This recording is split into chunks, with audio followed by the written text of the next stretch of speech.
भ्रमर गीत को आगे बढ़ाते हुए उसका दूसरा पद। उद्धव बेगु ही ब्रज जाहू, सुरति संदेश सुनाए मेटो, बल्लभिन को दाहू। काम पावक तूल में तन विरह श्वास समीर, भसम नाहिन होन पावत लोचनन के नीर। अजो लो ये भांति हवे कछुक सजग शरीर, इते पे बिनु समाधाने क्यों धरे तिय धीर। कहो कहा बनाए तुम सो सखा साधु प्रवीण, सूर सुमत विचारिये क्यों जिय जल बिनु मीन। आगे श्री कृष्ण उद्धव से कहते हैं, हे उद्धव बेगी, शीघ्रता से तुम ब्रज को जाओ, क्योंकि ऐसा ना हो कि जिस विरह में गोपिकाएं व्यथित हैं, परेशान हैं, तो उन्हें किसी प्रकार की हानि हो जाए या वे मृत्यु को प्राप्त हो जाएं। तो उनका जीवन रहते हुए शीघ्रता से, जल्दी से उनकी व्यथा को, उनकी पीड़ा को दूर करने के लिए तुम ब्रज जाओ।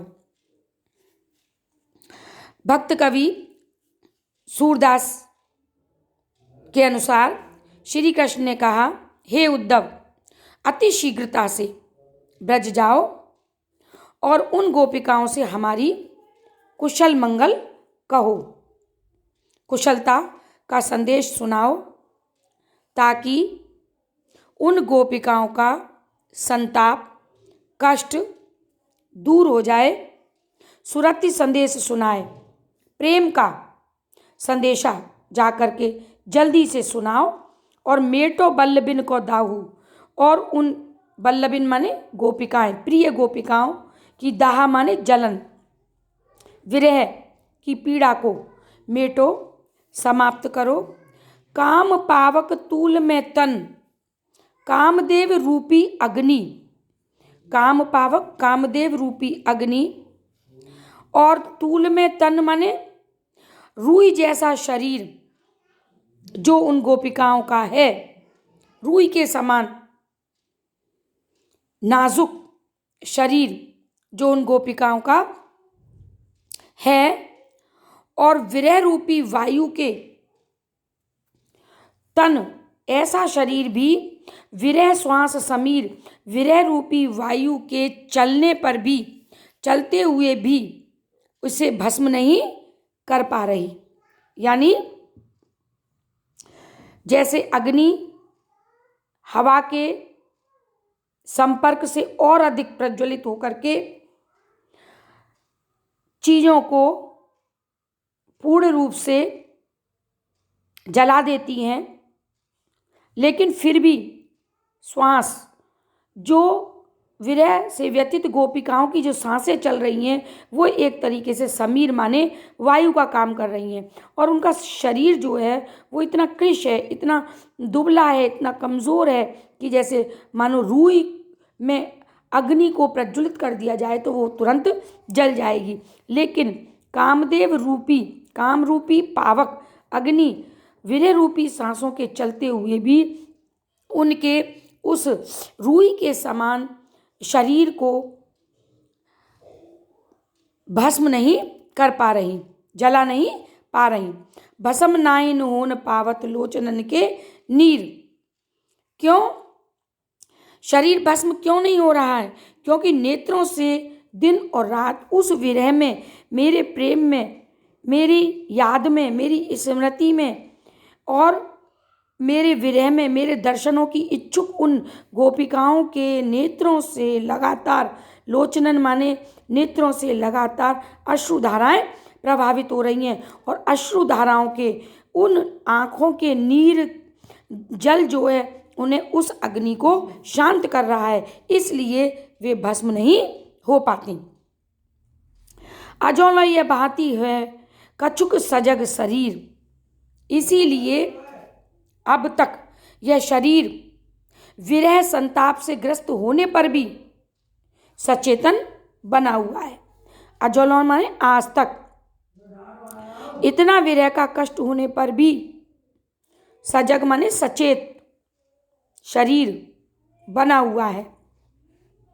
कुछ नहीं बिगड़ पा रहा उन गोपिकाओं का। इते पर बिनु समाधान क्यों धरती है धीर।